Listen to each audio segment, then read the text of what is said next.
Hello, my name is Bronke Dalla and welcome to my capstone project. For this project, I chose to create a YouTube series on understanding Canadian government and politics. I chose this project because I feel that there are a lot of voters out there who don't understand the system that they're voting into. This video is on explaining types of government and ours in more detail. Alright, to start off we've got Aristotle, who was a philosopher who created a classification for different types of government. He organized it by explaining how many people were ruling and in whose interest it was in. Aristotle classified monarchies as ruled by one and in the interest of all. Monarchies are led by, you guessed it, a monarch who has supreme authority over their kingdom, and it usually goes down by bloodline, so they aren't elected. They are, however, bound by laws and constitution, so there's little chance for taking advantage of the role. Next up, we've got aristocracies.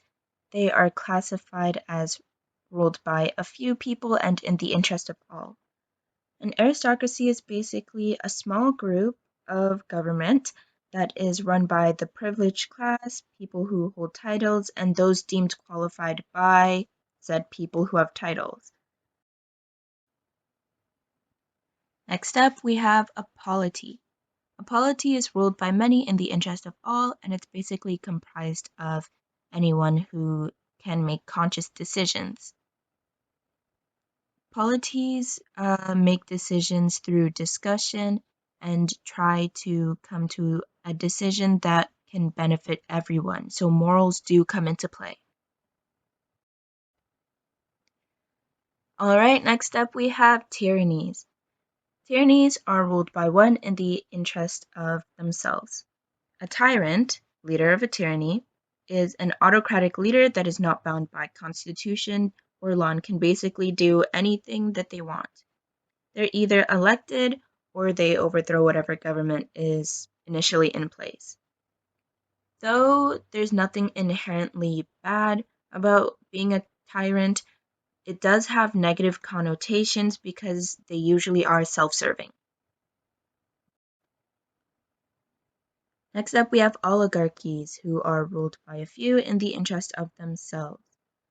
Oligarchies, I think, are similar to both aristocracies and tyrannies, because it is a small group of privileged people, and they are ruling in the interest of self-gain. They mostly are looking for power and money. It is also to say that direct democracy is used more in smaller groups, and representative democracy is used for bigger groups. So for democracy, there are two categories. We've got direct democracy and representative democracy. Direct democracy means that your vote directly goes towards the decision that is made. So there would be a vote for whatever political matters that are at hand. And then there's representative democracy, which means that you vote for a person to make those decisions for you. So you'd vote for someone who has the same interest as you and the same goals and hope that they represent you well. Alright, and now we've got democracy, which is classified as ruled by many in the interest of themselves. Which might have you thinking, how can many people be in the interest of themselves without it being everyone?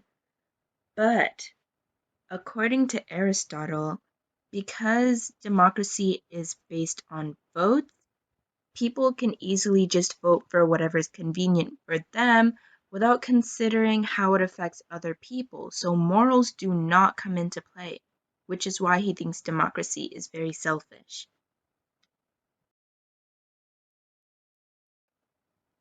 Now that we've done all that, let's go into more detail about Canada's system. So Canada is a federation, it is a constitutional monarchy as well as a parliamentary democracy. A federation meaning we have provincial governments as well as federal governments. A constitutional monarchy meaning that we were once a colony of Great Britain, and though Canada has gained independence, we are still a Commonwealth of Great Britain, which means that Britain is only in charge in a sense of tradition and not in practice. They do, however, have a representative in Canada that have a final say in political decisions such as passing bills, but they barely ever decline anything. And last, a parliamentary democracy. This is a type of representative democracy where we have a parliament full of people that we elect as well as people who are appointed to represent the people.